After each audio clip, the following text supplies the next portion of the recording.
ओम प्रक्रमवत् स्वसत्कृतं पुरुषेषु धीषु तु बहिरन्तरसच्चरणे तव पुरुष वसन्त्यखिल शक्तिधृतः स्वकृतम्। भागवत सारोद्धारस्य अयं 90-द्विशततमः श्लोकः। 290ನೇ ಶ್ಲೋಕ। श्रीमद्भागवते मूलग्रन्थे तु दशमस्कन्धस्य 26 अध्यायस्य 21 श्लोकः। 10ನೇ ಸ್ಕಂದದ 96ನೇ ಅಧ್ಯಾಯದ 21ನೇ ಶ್ಲೋಕ।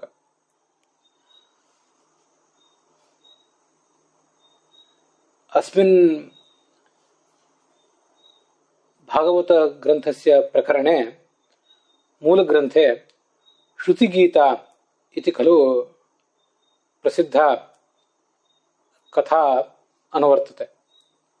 तत्र स्वसृष्टम् इदं जगत् प्रलयकाले आपीय स्वशक्तिभिः श्रीभूदुर्गा नाम्नीभिः साकं शयानं भगवन्तं प्रलयकालान्ते श्रुतयः अर्थात् श्रुत्यभिमानिनी दुर्गा तल्लिङ्गैः बोधयामास इति भागवतं भणति। अस्य भागवतस्य मूलभूतं वेदवाक्यं तु निषुसीद गणपते गणेषु त्वामाहुर्विप्रतमं न ऋते त्वत्क्रियते किंचनारे महामर्कं मघवन् चित्रमर्च इति ऋग्वेदे वर्तमानम्।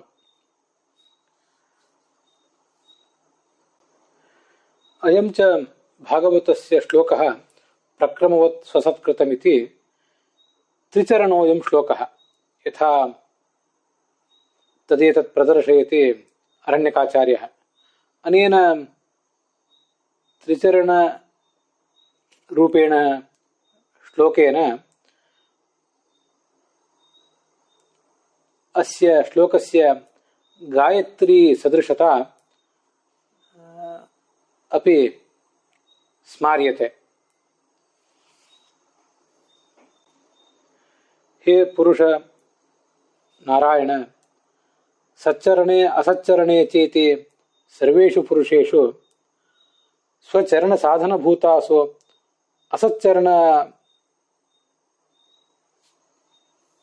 साधनभूतासु चेति सर्वासु धीषु इंद्रियेषु च पुरुषरूपेण अन्तस्तिष्ठति भवानेव, कालरूपेण बहिस्तिष्ठत्यपि भवानेव। स्थानगुणानुसारेण व्यक्तगुणत्वरूपक्रमेण सर्वत्र भवानेव व्यज्यते। तथा च तेन स्वकृतेन सता असता वा कर्मणा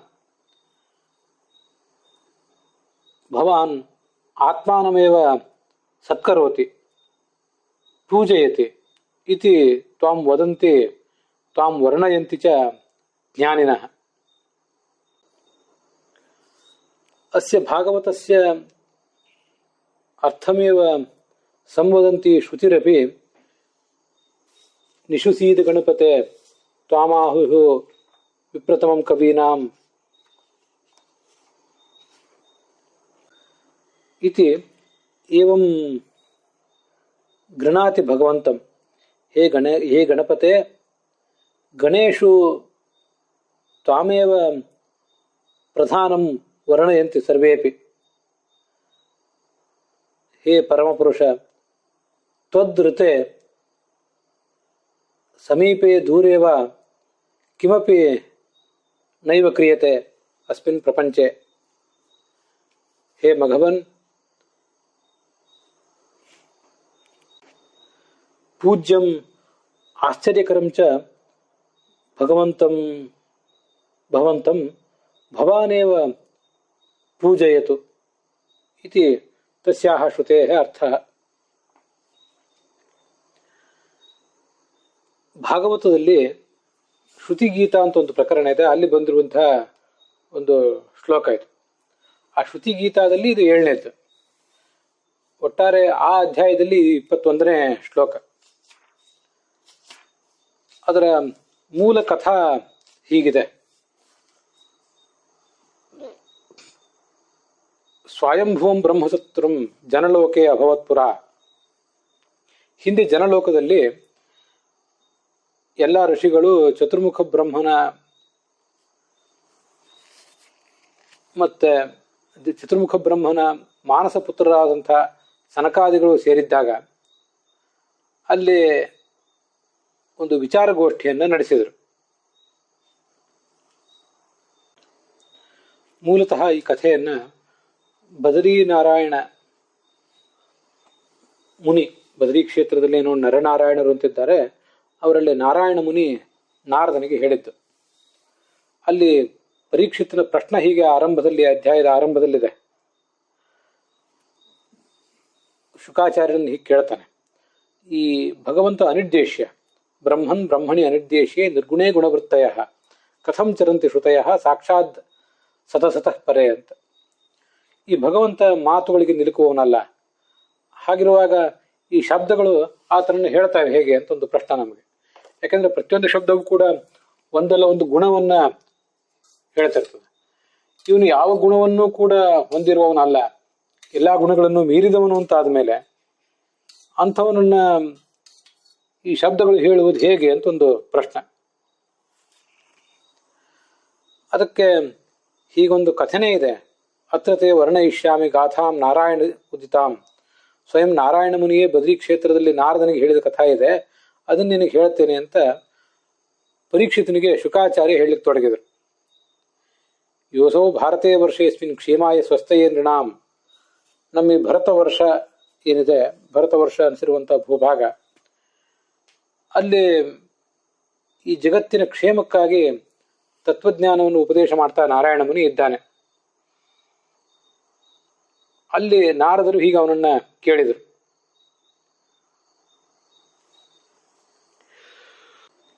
ಇದೇ ಪ್ರಶ್ನವನ್ನು ಇಟ್ಟಿದ್ರಂತೆ, ಹೇಗೆ ಶಬ್ದಗಳು ಭಗವಂತನನ್ನು ಹೇಳ್ತವೆ ಅಂತ. ಆಗ ಆ ನಾರಾಯಣ ಮುನಿ ಇಂಥದೊಂದು ಕಥೆಯನ್ನು ಹೇಳಲಿಕ್ಕೆ ತೊಡಗಿದೆ. ಬ್ರಹ್ಮಸತ್ರಂ ಅಂತಿದೆ. ಬ್ರಹ್ಮನ ವಿಚಾರ ರೂಪವಾದಂತಹ ಒಂದು ಜ್ಞಾನ ಯಜ್ಞವನ್ನ ಜನಲೋಕದಲ್ಲಿ ಸನಕಾದಿಗಳು ಮಾಡ್ಲಿಕ್ಕೆ ತೊಡಗಿದರು.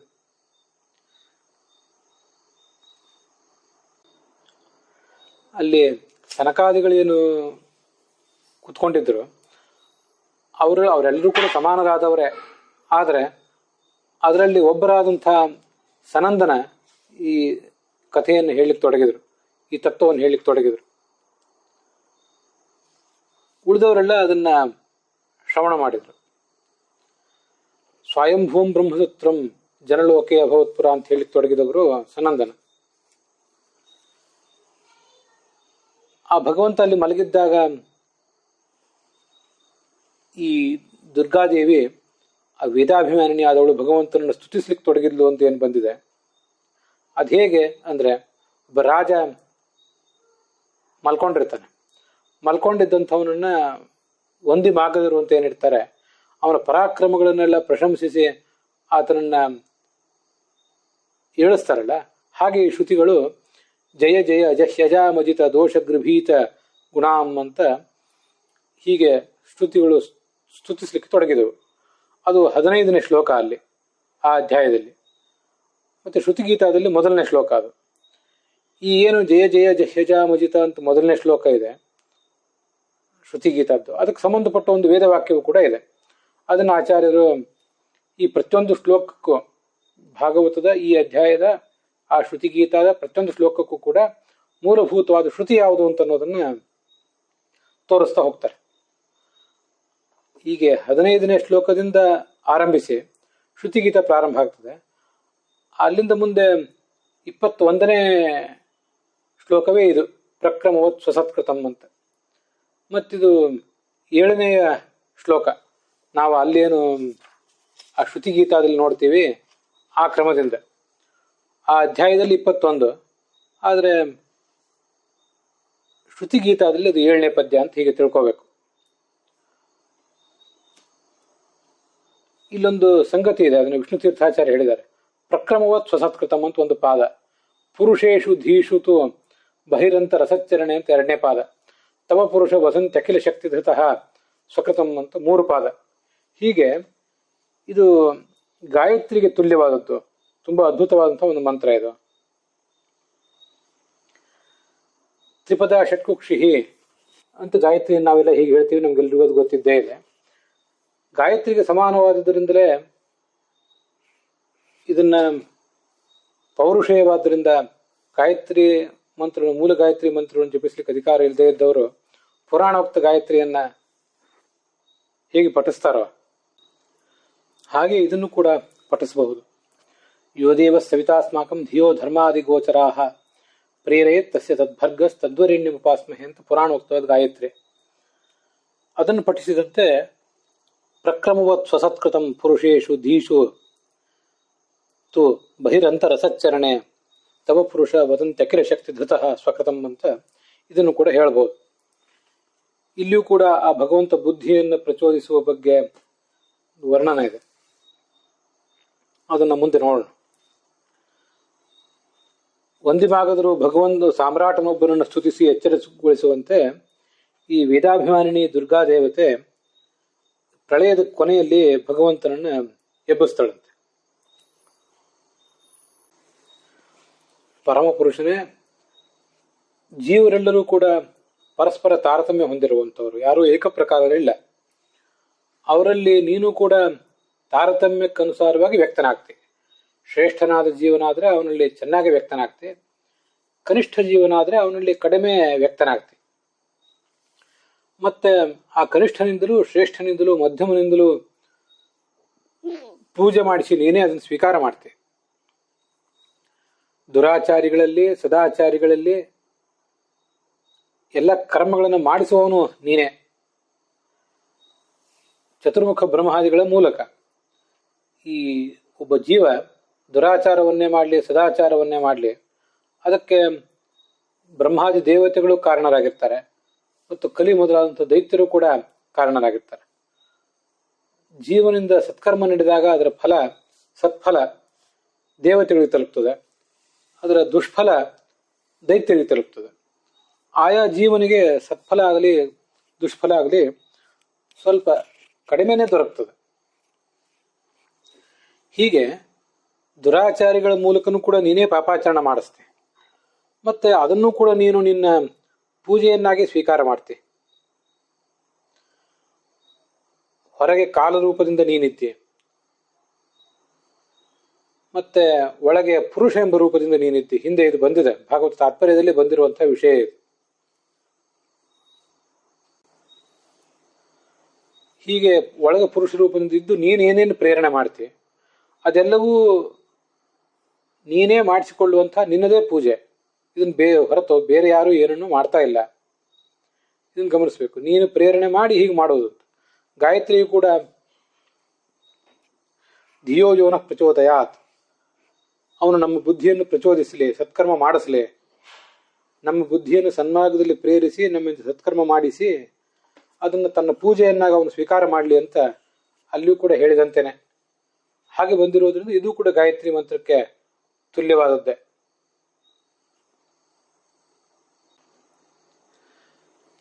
ಹೊರಗೆ ಕಾಲ ರೂಪದಿಂದ ಇದ್ದಿ, ಒಳಗೆ ಪುರುಷ ರೂಪದಿಂದ ಇದ್ದಿ ಅಂತ ಕೆಲವು ಸಂಗತಿಗಳು ಬಂದಿವೆ. ಇವೆಲ್ಲ ಅಲ್ಲಿ ಮೂಲದಲ್ಲೇನು ಬಂದಿಲ್ಲ. ವಿಷ್ಣು ತೀರ್ಥರ ವ್ಯಾಖ್ಯಾನಕ್ಕನುಸಾರವಾಗಿ ವಿಷ್ಣು ತೀರ್ಥರ ವ್ಯಾಖ್ಯಾನಾನುಸಾರ ಸಾರೋದ್ಧಾರವನ್ನು ಅನುವಾದಿಸುವಾಗ ನಮ್ಮ ಗುರುಗಳು ಪುರಾಣಿಕಾಚಾರ್ಯ ಹೀಗೆ ಮಾಡಿದ್ದಾರೆ. ಅವರೇ ಸುಳ್ಳಿತ ಭಾಗವತವನ್ನು ರಚನೆ ಮಾಡಿದಾಗ, ಭಾಗವತದ ಅನುವಾದವನ್ನು ಭಾಗವತ ತಾತ್ಪರ್ಯಕ್ಕನುಸಾರವಾಗಿ ಮಾಡಿದಾಗ ಇದೇ ಅರ್ಥವೇ ಸ್ವಲ್ಪ ಬೇರೆ ಬೇರೆ ರೀತಿಯಿಂದ ಬಂದಿದೆ ಅಷ್ಟೆ. ನಾವು ಏನೇ ಕ್ರಿಯೆ ಮಾಡಿದರೂ ಆ ಎಲ್ಲ ಇಂದ್ರಿಯಗಳು, ಜ್ಞಾನೇಂದ್ರಿಯ ಕರ್ಮೇಂದ್ರಿಯಗಳೇನು ಅಲ್ಲೇನು ತೊಡಗ್ತವೆ ಆ ಕ್ರಿಯೆಗಳಲ್ಲಿ, ಆ ಜ್ಞಾನೇಂದ್ರಿಯ ಮತ್ತು ಕರ್ಮೇಂದ್ರಿಯ ದೇವತೆಗಳ, ಕರ್ಮೇಂದ್ರಿಯಕ್ಕೆ ಅಧಿಪತಿಗಳಾದ ಅಭಿಮಾನಿಗಳಾದ ದೇವತೆಗಳೇನಿದ್ದಾರೆ ಅವರಿಗೆ ಶಕ್ತಿ ತುಂಬಿದವನು ನೀನು. ಅದರಿಂದ ನೀನು ಸ್ವತಂತ್ರವಾಗಿ ಮಾಡಿದ ಕಾರ್ಯಗಳವೆಲ್ಲ ಅಂತ ಹೀಗೆ ಜ್ಞಾನಿಗಳು ನಿನ್ನ ಶಕ್ತಿಯನ್ನು ವರ್ಣಿಸ್ತಾರೆ.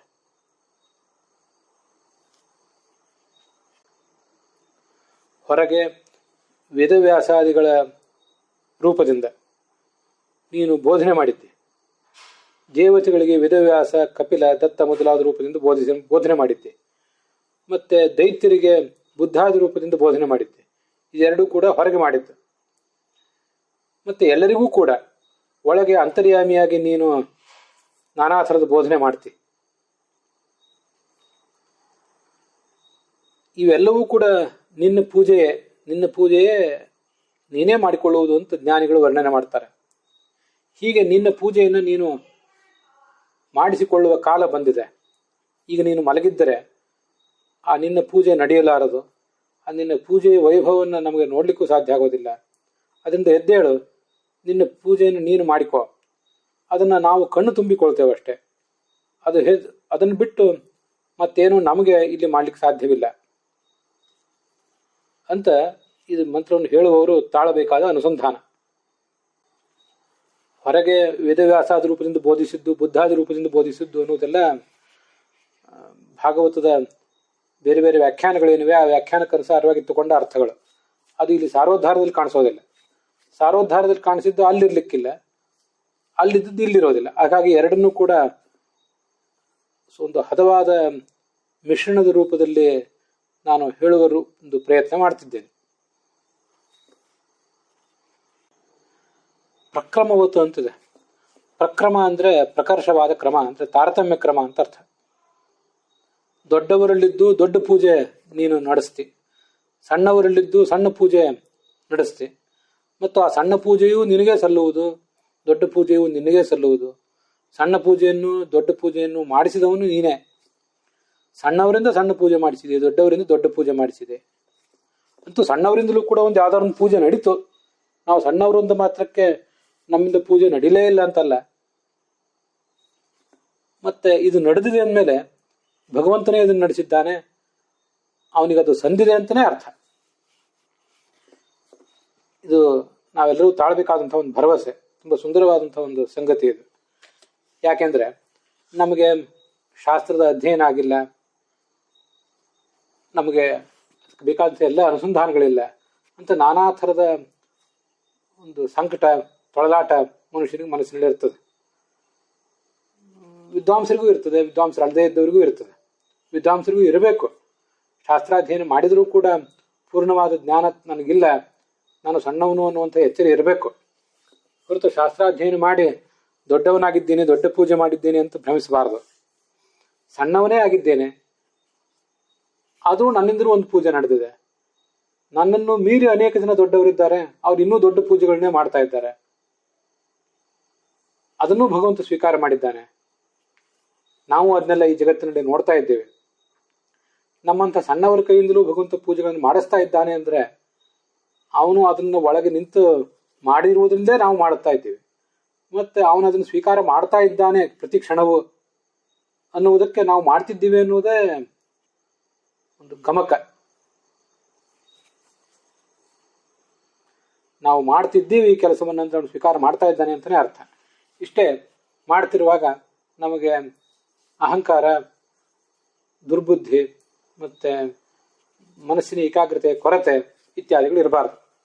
ಎಷ್ಟು ಸಾಧ್ಯವೋ ಅಷ್ಟು ಏಕಾಗ್ರವಾದ ಮನಸ್ಸಿನಿಂದ, ನಾನು ಸಣ್ಣವನು ಎಂಬ ಭಾವದಿಂದ ಭಗವಂತನ ಪೂಜೆ ಮಾಡಲಿಕ್ಕೆ ನನಗೆ ಅವಕಾಶ ದೊರೆತದ್ದು, ಸಣ್ಣವನಾದರೂ ಕೂಡ ನನಗೆ ಬಂದ ಭಾಗ್ಯ ಇದು ಅಂತ ಹೀಗೆ ತಿಳಿದು ಮಾಡಿದರೆ ಖಂಡಿತವಾಗಿಯೂ ಆ ಪೂಜೆ ಭಗವಂತನಿಗೆ ಸಂದೇಹ ಸಲ್ಲುತ್ತದೆ. ಕೃಷ್ಣಾಮೃತ ಮಹಾರ್ಣವದಲ್ಲಿ ಇರುವಂತಹ ಒಂದು ಶ್ಲೋಕ ನನಗೆ ಯಾವಾಗಲೂ ನೆನಪಿಗೆ ಬರ್ತಿರ್ತದೆ. ಸಂಸಾರೇಸ್ಮಿನ್ ಮಹಾಘೋರೆ ಜನ್ಮರೋಗ ಭಯಾಕುಲೆ ಅಯಮೇಕಃ ಮಹಾಭಾಗಃ ಪೂಜ್ಯತೆ ಯದಧೋಕ್ಷಜಃ ಅಂತ. ಸಂಸಾರ, ಈ ಜಗತ್ತೇನಿದೆ ಇದು ಮಹಾಭಯಂಕರವಾದದ್ದು. ಹುಟ್ಟು, ಸಾವು, ಮತ್ತೆ ರೋಗ ರುಜಿನ, ವೃದ್ಧಾಪ್ಯ ಇತ್ಯಾದಿ ಒಂದಲ್ಲ ಒಂದು ಸಮಸ್ಯೆ ಇಲ್ಲದೇ ಇರುವಂತಹ ಕಾಲಘಟ್ಟವೇ ಇಲ್ಲ ಈ ಜೀವನದಲ್ಲಿ. ಹೀಗೆ ಘೋರವಾದಂತಹ ಈ ಸಂಸಾರವನ್ನು ದಾಟ್ಲಿಕ್ಕೆ ಇರುವಂತಹ ಏಕೈಕ ಮಾರ್ಗ ಅಂದ್ರೆ ಭಗವಂತನ ಪೂಜೆ. ಮತ್ತು ನಮ್ಮ ಜೀವನವೇ ವಿಷ್ಣು ಪೂಜೆಗಾಗಿ ಮೀಸಲಾಗಿರುವ ಒಂದು ಯಜ್ಞ. ನಮ್ಮ ಇಡೀ ಜೀವನವೇ ಒಂದು ಪೂಜೆ ಅಂತ ಭಾವಿಸುವುದೇ ಈ ದುಃಖದ ಸಂಸಾರವನ್ನು ದಾಟುವಂಥ ಒಂದು ಮಾರ್ಗ ಅಷ್ಟೆ. ಅಲ್ಲಿ ಅಯಂ ಏಕಃ ಮಹಾಭಾಗ, ಒಂದು ದೊಡ್ಡ ಭಾಗ್ಯ. ಸಂಸಾರ ಹೀ ದುಃಖಮಯ ಅನ್ನೋದು ಹೌದು, ಆದರೆ ಅಯಂ ಏಕಃ ಮಹಾಭಾಗ, ಇಷ್ಟು ಭಯಂಕರವಾದ ತೊಳಲಾಟದ ಸಂಘರ್ಷದ ಒಂದು ಕಾಲದಲ್ಲೂ ಕೂಡ, ಕಲಿಯುಗದಂಥ ಕಾಲ, ಸಂಸಾರವೇ ಯಾವ ಕಾಲದಲ್ಲಿ ಆದರೂ ಕಷ್ಟವೇ, ಅಂಥದ್ರಲ್ಲೂ ಕಲಿಕಾಲ ಮೊದಲಾದ ಕಡೆ ಮತ್ತೂ ಕಷ್ಟ. ಇಂಥ ಪ್ರಸಂಗದಲ್ಲೂ ಕೂಡ ಅಯಮೇಕಃ ಮಹಾಭಾಗ, ಒಂದು ದೊಡ್ಡ ಭಾಗ್ಯ ನಮಗೆಲ್ಲರಿಗೂ ದೊರೆತಿದೆ. ಅದೇನೆಂದರೆ ಪೂಜ್ಯತೆ ಯದಸೋಕ್ಷಜಃ, ಭಗವಂತನ ಪೂಜೆ ನಡೆದಿದೆ, ಭಗವಂತ ಪೂಜಿಸಲ್ಪಡ್ತಾ ಇದ್ದಾನೆ ಅನ್ನೋದೇ ನಮ್ಮ ಭಾಗ್ಯ. ಯಾರಿಂದ ಪೂಜಿಸಲ್ಪಡ್ತಿದ್ದಾನೆ, ಇದು ಯಾರ ಭಾಗ್ಯ ಅಂದರೆ ಅದೇ ಆ ಪದ ಪ್ರಯೋಗದಲ್ಲಿರುವ ಸ್ವಾರಸ್ಯ. ಅದು ಕೃಷ್ಣಾಂಶ ಮಹಾರ್ಣವದಲ್ಲಿ ಪೂಜೆಯಂತಿ ಪೂಜಿಸ್ತಾ ಇದ್ದಾರೆ, ಅವ್ರ್ಯಾರೋ ಪೂಜಿಸ್ತಾ ಇದ್ದಾರೆ, ಅಥವಾ ನಾನು ಪೂಜಿಸ್ತಾ ಇದ್ದೀನಿ, ಅಥವಾ ನೀನು ಪೂಜಿಸ್ತಾ ಇದ್ದೀಯ ಅಂತ ಅಲ್ಲಿ ಹೇಳಲಿಲ್ಲ. ಒಬ್ಬ ಯಾರೋ ವ್ಯಕ್ತಿಯನ್ನು ಕುರಿತು ನಾನು ಪೂಜಿಸ್ತಾ ಇದ್ದೇನೆ ಅಥವಾ ನೀನು ಪೂಜಿಸ್ತಾ ಇದ್ದಿ, ಅವರು ಪೂಜಿಸ್ತಾ ಇದ್ದಾರೆ ಅಂತ ಹೇಳಲಿಲ್ಲ. ಪೂಜಿಸಲ್ಪಡ್ತಿದ್ದಾನೆ ಭಗವಂತ ಅಂತ ಕರ್ಮಣಿ ಪ್ರಯೋಗ ಮಾಡಿದ್ದಾರೆ. ಕರ್ತರಿ ಪ್ರಯೋಗ ಮಾಡಿದ್ರೆ ಅವರು ಪೂಜಿಸ್ತಾ ಇದ್ದಾರೆ, ನಾನು ನೀನು ಪೂಜಿಸ್ತಾ ಇಲ್ಲ. ಒಂದು ವೇಳೆ ನೀನು ಪೂಜಿಸ್ತಾ ಇದ್ದಿ ಅಂತ ಮಧ್ಯಮ ಪುರುಷ ಪ್ರಯೋಗ ಮಾಡಿದರೆ ನಾನಾಗಲಿ ನಾವಾಗಲಿ ಇನ್ನೊಬ್ಬರಾಗಲಿ ಪೂಜಿಸ್ತಾ ಇಲ್ಲ ಅಂತ ಅರ್ಥ ಆದೀತು. ಇನ್ನು ನಾನು ಪೂಜಿಸ್ತಾ ಇದ್ದೇನೆ ಅಂತ ಉತ್ತಮ ಪುರುಷ ಪ್ರಯೋಗ ಮಾಡಿದರೆ ನೀನಾಗಲಿ ಮತ್ತೊಬ್ಬರಾಗಲಿ ಪೂಜಿಸ್ತಾ ಇಲ್ಲ, ಪೂಜಿಸ್ತಾ ಇರೋವನು ನಾನೊಬ್ಬನೇ ಅಂತ ಆದೀತು. ಹಾಗೆ ಯಾವುದೂ ಆಗಲಿಲ್ಲ. ಕರ್ತರಿ ಪ್ರಯೋಗದ ಪ್ರಥಮ ಪುರುಷ, ಮಧ್ಯಮ ಪುರುಷ, ಉತ್ತಮ ಪುರುಷವನ್ನೇನು ಪ್ರಯೋಗಿಸಿದೆ, ಕರ್ಮಣಿ ಪ್ರಯೋಗದ ಪೂಜ್ಯತೆ ಅನ್ನುವ ಶಬ್ದ ಪ್ರಯೋಗ ಮಾಡಿಬಿಟ್ರಲ್ಲ, ಆ ಪೂಜೆ ಕರ್ಮನಾದಂತಹ ಭಗವಂತನನ್ನೇ ಕರ್ಮಣಿ ಪ್ರಯೋಗದಲ್ಲಿ ಭಗವಂತ ಪೂಜಿಸಲ್ಪಡ್ತಾ ಇದ್ದಾನೆ ಅಂತ ಹೇಳಿಬಿಟ್ರಲ್ಲ. ಯಾರಿಂದ ಪೂಜಿಸಲ್ಪಡ್ತಿದ್ದಾನೆ ಅಂತ ಅಲ್ಲಿ ಕರ್ತೃವನ್ನು ಅಧ್ಯಾಹಾರ ಮಾಡ್ಕೊಳ್ಳೋ ಪ್ರಸಂಗ ಬಂದಾಗ ಅವರಿಂದ, ನಿನ್ನಿಂದ, ಅರ್ಥಾತ್ ನಿಮ್ಮಿಂದ ಮತ್ತು ನಮ್ಮಿಂದ ಎಲ್ಲರಿಂದೂ ಪೂಜಿಸಲ್ಪಡ್ತಿದ್ದಾನೆ. ಮತ್ತೆ ದೊಡ್ಡವರಿಂದ ಪೂಜಿಸಲ್ಪಟ್ಟಿದ್ದಾನೆ, ಸಣ್ಣವರಿಂದ ಪೂಜಿಸಲ್ಪಟ್ಟಿದ್ದಾನೆ, ಅನೇಕ ಕಾಲಗಳಲ್ಲಿ ಪೂಜಿಸಲ್ಪಟ್ಟಿದ್ದಾನೆ, ಅನೇಕ ದೇಶಗಳಲ್ಲಿ ಪೂಜಿಸಲ್ಪಟ್ಟಿದ್ದಾನೆ, ಅನೇಕ ತೀರ್ಥಕ್ಷೇತ್ರಗಳಲ್ಲಿ ಪೂಜಿಸಲ್ಪಟ್ಟಿದ್ದಾನೆ. ಹೀಗೆಲ್ಲ ಅದಕ್ಕೆ ಅರ್ಥ ಸಹಜವಾಗೇ ಬರ್ತದೆ. ಆದ್ರಿಂದ ಕರ್ಮಣಿ ಅಲ್ಲಿ ಪ್ರಯೋಗ ಮಾಡಿದ್ದೇನಿದೆ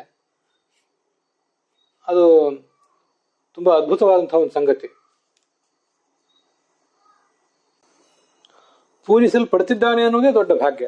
ದೊಡ್ಡವರು ಪೂಜಿಸುವುದು, ಪೂಜೆ ಮಾಡುವವರು ದೊಡ್ಡವರು, ಪೂಜೆ ಮಾಡಿಸಿಕೊಳ್ಳುವ ಭಗವಂತನು ದೊಡ್ಡವನು. ಆದರೆ ನೋಡುವವರು ನಮ್ಮ ಭಾಗ್ಯವೂ ಹೌದಲ್ಲ ಇದು. ಹೀಗೆ ಪೂಜೆ ಮಾಡ್ತಿರುವುದು ಯಾರು ದೊಡ್ಡವರು ಮಾಡ್ತಿದ್ದಾರೆ, ಪೂಜೆ ಮಾಡುವ ಕ್ರಿಯೆಯಂತೂ ಪೂಜೆಯೇ, ನೋಡುವ ಕ್ರಿಯೆಯೂ ಪೂಜೆ. ಇದು ಸ್ವಾರಸ್ಯದ ಸಂಗತಿ. ಬೇರೆ ಜಗತ್ತಿನಲ್ಲಿ ಒಬ್ರು ಯಾರೋ ಊಟ ಮಾಡ್ತಿದ್ದಾರೆ, ಇನ್ನೊಬ್ರು ಊಟ ಮಾಡ್ತಿಲ್ಲ, ಅವ್ರು ಊಟ ಮಾಡ್ತಿರೋದನ್ನ ಇವ್ರು ನೋಡ್ತಾ ಕೂತಿದ್ದಾರೆ, ಅಥವಾ ಅವ್ರ್ಯಾರೋ ನರ್ತನ ಮಾಡ್ತಿದ್ದಾರೆ, ಅವ್ರ್ಯಾರೋ ಗಾಯನ ಮಾಡ್ತಿದ್ದಾರೆ, ಇವ್ರು ಉಳಿದವರು ಅದನ್ನು ಕೇಳ್ತಿದ್ದಾರೆ, ಆಲಿಸ್ತಾ ಇದ್ದಾರೆ, ವೀಕ್ಷಿಸ್ತಾ ಇದ್ದಾರೆ. ಅಂದ್ರೆ ಇವ್ರು ಬರೀ ವೀಕ್ಷಕರಷ್ಟೇ, ಇವರೇನು ಪೂಜೆ ಮಾಡಿದಂತಲ್ಲ, ಇವರೇನು ಗಾಯನ ಮಾಡಿದಂತಲ್ಲ, ನರ್ತನ ಮಾಡಿದಂತಲ್ಲ. ಆದರೆ ಪೂಜೆ ಅನ್ನುವುದೇ ಇಷ್ಟು ಅದ್ಭುತವಾದ ಸಂಗತಿ. ಯಾರು ಭಗವಂತನಿಗೆ ಅಭಿಷೇಕ ಮತ್ತೆ ಹೂ ತುಳಸಿಗಳ ಅಲಂಕಾರ, ಮಂಗಳಾರತಿ ಇತ್ಯಾದಿಗಳನ್ನು ಮಾಡ್ತಾ ಇದ್ದಾರೆ, ದ್ರವ್ಯ ಯಜ್ಞದ ಮೂಲಕ ಅಥವಾ ಜ್ಞಾನ ಯಜ್ಞದ ಮೂಲಕ ಆತನನ್ನು ಸ್ತುತಿಸ್ತಾ ಇದ್ದಾರೆ, ಅದಂತೂ ಪೂಜೆಯೇ. ಅವ್ರು ಯಾರೋ ದೊಡ್ಡವರು ಮಾಡುವ ಪೂಜೆಯನ್ನ ಒಂದಿಷ್ಟು ಬಿಡುವು ಮಾಡಿಕೊಂಡು ನೋಡ್ಲಿಕ್ಕೆ ಅಂತ ಕೂತಿದ್ದಾರಲ್ಲ ಇವರು, ಹೀಗೆ ನೋಡುವುದು ಒಂದು ಪೂಜೆ. ನೋಡುವುದು ಕೂಡ, ಮಾಡುವುದು ಅಂತೂ ಪೂಜೆ, ಮಾಡುವುದು ಪೂಜೆ, ನೋಡುವುದು ಪೂಜೆ ಅಂತೇನಾದ್ರೂ ಸಾಧ್ಯ ಆಗೋದಿದ್ರೆ ಅದು ಭಗವಂತನ ಪೂಜೆಗೆ ಮಾತ್ರ. ಉಳಿದ ಕಡೆ ಎಲ್ಲ ಹಾಡುವವರು ಬೇರೆ, ಅದಕ್ಕೆ ಶ್ರೋತೃಗಳು ಬೇರೆ, ಮತ್ತೆ ನರ್ತನ ಮಾಡುವವರು ಬೇರೆ, ಅದನ್ನು ವೀಕ್ಷಿಸುವವರು ಇನ್ನು ಬೇರೆ. ವೀಕ್ಷಿಸುವವರಿಗೆ, ಆ ನರ್ತನ ಮಾಡುವವರಿಗೆ ಸಿಗುವಂತಹ ಪುಣ್ಯ ಮತ್ತೆ ಅದಕ್ಕೆ ಅಂತಹ ಪ್ರತಿಫಲ ಅದು ಸಿಗೋದಿಲ್ಲ. ಆದರೆ ಇಲ್ಲಿ ಭಗವಂತನ ಪೂಜೆ ಎಲ್ಲಿಯೇ ನಡೆದ್ರು ದೊಡ್ಡವರಿಗೆ ದೊಡ್ಡ ಫಲ, ಸಣ್ಣವರಿಗೆ ಸಣ್ಣ ಫಲ. ಅಂತೂ ಫಲ ಸ್ವಲ್ಪ ಸಣ್ಣದಾಗಲಿ ದೊಡ್ಡದಾಗಲಿ ಏನೇ ಬಂದರೂ ಕೂಡ ಫಲ ಬರುವುದೇ ಪ್ರತಿಯೊಬ್ಬರಿಗೂ. ಜ್ಞಾನ ಭಕ್ತಿ ವೈರಾಗ್ಯಗಳೆಂಬ ಫಲ ನಾಳೆ ಮುಕ್ತಿ ಎಂಬ ಫಲ ಎಲ್ರಿಗೂ ಸಮಾನವಾಗಿ ಬರ್ತದೆ. ಆದರೆ ಆ ಮುಕ್ತಿ ಕೆಲವರಿಗೆ ಹೆಚ್ಚು ಜ್ಞಾನಾನಂದಗಳಿಗೆ ಕಾರಣ ಆಗ್ತದೆ. ಮುಕ್ತಿಯಲ್ಲಿಯೂ ಕೂಡ ಜ್ಞಾನಾನಂದಾದಿಗಳನ್ನು ಹೆಚ್ಚು ಪಡೆಯುವವರು ಕೆಲವರು, ಕಡಿಮೆ ಪಡೆಯುವವರು ಇನ್ನು ಕೆಲವರು. ಅಂತೂ ದುಃಖರಹಿತವಾದ ಒಂದು ಸ್ಥಿತಿ ಅದು ಈ ಎಲ್ರಿಗೂ ಕೂಡ ಸಮಾನ. ಪೂಜೆ ಮಾಡುವುದನ್ನು ನೋಡುವ ಮತ್ತು ಸ್ವತಃ ಪೂಜೆ ಮಾಡುವವರ, ಸಣ್ಣವರ, ದೊಡ್ಡವರ, ಪಂಡಿತರ, ಪಾಮರರ, ಸ್ತ್ರೀಯರ, ಪುರುಷರ ಪ್ರತಿಯೊಬ್ಬರ ಭಾಗ್ಯವೂ ಕೂಡ ಇದು ಹೌದು.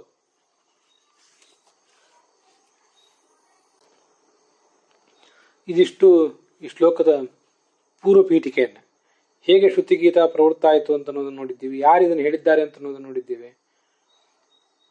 ಸಣ್ಣವರೇ ಆಗಲಿ ದೊಡ್ಡವರೇ ಆಗಲಿ ಪೂಜೆಯನ್ನು ಪ್ರತಿಯೊಬ್ಬರು ಕೂಡ ಮಾಡ್ತಾನೆ ಇದ್ದಾರೆ.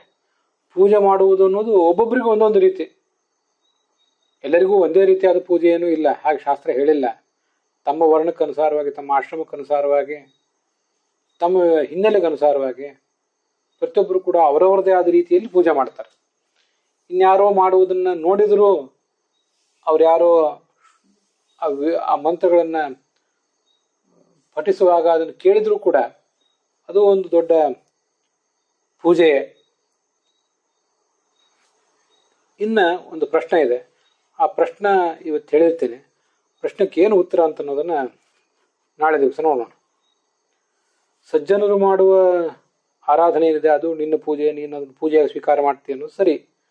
ದುರ್ಜನರು ಮಾಡುವ ಶಾಸ್ತ್ರ ವಿರುದ್ಧವಾದ ಕರ್ಮವೂ ಕೂಡ ಭಗವಂತನ ಪೂಜೆ ಆಗುವುದು ಹೇಗೆ ಅಂತ ಒಂದು ಪ್ರಶ್ನೆ. ದುರ್ಜನರು ಮಾಡುವಂಥ ಭಗವಂತನ ದುರಾಚರಣೆ ಏನಿದೆ ಅದು ಭಾಗವತ ಪೂಜೆ ಆಗುವುದಾದರೆ, ಭಗವಂತನ ಪೂಜಾ ಅಂತ ಕರೆಸ್ಕೊಳ್ಳುವುದಾದರೆ ಅದು ಭಾಗವತ ಧರ್ಮವೇ ಹೇಗೋ? ಒಟ್ಟಾರೆ ಹಾಗಾದ್ರೆ ನಾವು ಸತ್ಕರ್ಮಗಳನ್ನು ಮಾಡಬೇಕು, ದುಷ್ಕರ್ಮಗಳನ್ನು ಮಾಡಬೇಕು, ಯಾವ ರೀತಿಯಾಗಿ ಭಗವಂತನ ಆರಾಧನೆ ಮಾಡಬೇಕು, ಅಥವಾ ಎರಡೂ ಏನು ಮಾಡಿದ್ರು ಒಂದೇಯೋ ಅಂತ ಕೆಲವು ಪ್ರಶ್ನೆಗಳು ನಮ್ಮ ಮುಂದೆ ನಿಲ್ತವೆ. ಅದಕ್ಕೆ ಏನು ಅರ್ಥ ವಿಷ್ಣು ತೀರ್ಥಾಚಾರ್ಯ ಹೇಳಿದ್ದಾರೆ, ಮೂಲ ಭಾಗವತದ ವ್ಯಾಖ್ಯಾನ ಮಾಡಿದ ಮಹನೀಯರು ಏನು ಹೇಳಿದ್ದಾರೆ ಅನ್ನೋದನ್ನು ನಾಳೆ ದಿವಸ ನೋಡೋಣ. ಅಲ್ಲಿಗೆ ಈ ಭಾಗ ಸಮಾಪ್ತವಾಗಿದೆ.